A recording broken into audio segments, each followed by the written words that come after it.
হ্যাঁ, আপনি কি আসলে নিজে হতাশ হয়ে আসলে পদত্যাগ পত্র লিখছেন নাকি দলীয় কর্মকাণ্ডে বিরক্ত হয়ে, কোনটা আসলে এই বিষয়টা যদি একটু ক্লিয়ার করতেন?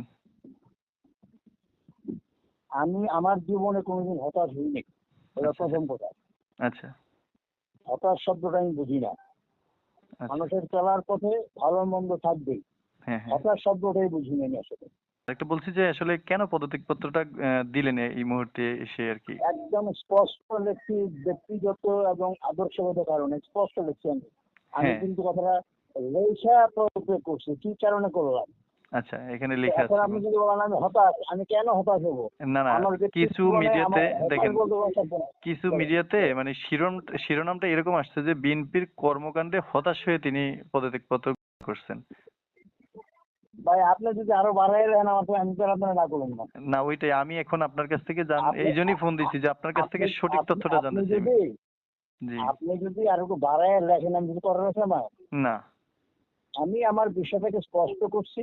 এখন কেউ আচ্ছা, বলতেছেন হতাশ, কেউ বলতেছেন আমি রাগ করছি, কেউ বলতেছেন এই কর্মকাণ্ড আমার পছন্দ হচ্ছে না। এটা আসলে কোনো কথার মধ্যে পড়লো না। আমি আমার কথাটা ক্লিয়ার করছি একদম। আচ্ছা, আচ্ছা, পদত্যাগ করতে আমি আমার নেতার কাছে পাঠিয়েছি। আমি একদিন যে দল করছি আজকে কত 2004 থেকে 2025 প্রায় 20 বছর। 20 বছর আমি কিরণ সাহেবের আওতাধীন দল করি এবং সেখানে স্পষ্টভাবে তার কাছে নতজানু হয়ে চিঠিটা লিখছি, পদত্যাগ পত্রটা লিখছি, আচ্ছা, আচ্ছা। তাই না? জি, জি। তার সঙ্গে আমি কেন এটা করতে যাব বা কেনই করতে যাব, আমি আমার আমার ব্যক্তিগত এবং আদর্শগত কারণেই আমি এটা করছি। আমি বাবু বাক্কাও তাও কোনো সময় কারোর কাছে মাথা নত করিনি, সামনেও করবো না ইনশাআল্লাহ। আচ্ছা, আচ্ছা। আরেকটা প্রশ্ন ছিল, সেটা হচ্ছে যে সামাজিক যোগাযোগ মাধ্যমে অনেকেই বলছে যে যেহেতু বংশের লোক হচ্ছে জামায়াতের রাজনীতি নিয়ে আসছেন এবং সেখানে আপনিও মাঝে মধ্যে কর্মী সভায় যান, তো সেখানে ওনারা প্রশ্ন রাখতে চায় যে আসলে আপনি কি জামায়াতের পক্ষে যাবেন, এই জন্য কি দিছেন, এরকমও কিছু প্রশ্ন আসছে। এখন সেই উত্তরে আপনি কি বলবেন আসলে? আমি কোনো দলের হয়ে আমি বলতে গিয়ে কোনো দলের লিপিবদ্ধ হয়ে কোনো কাজ করবো না।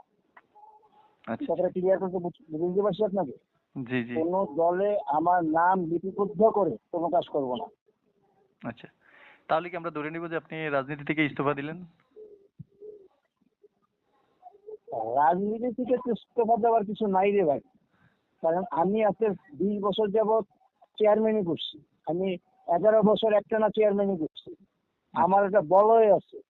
হ্যাঁ। তো রাজনীতি শব্দের অর্থটা কি এটা যদি আপনাকে বুঝায় বলেন, মানে আওয়ামী লীগ, বিএনপি, না, না, জামাত এটাই যদি রাজনীতি কোন হয়, দলের কোন তাহলে জেনে না, এরকম না বিষয়টা। আমি আপনি একটু ক্লিয়ার বুঝেই যে আপনি কি কোন দলের মধ্যে থেকে রাজনীতি করবেন না এরকম?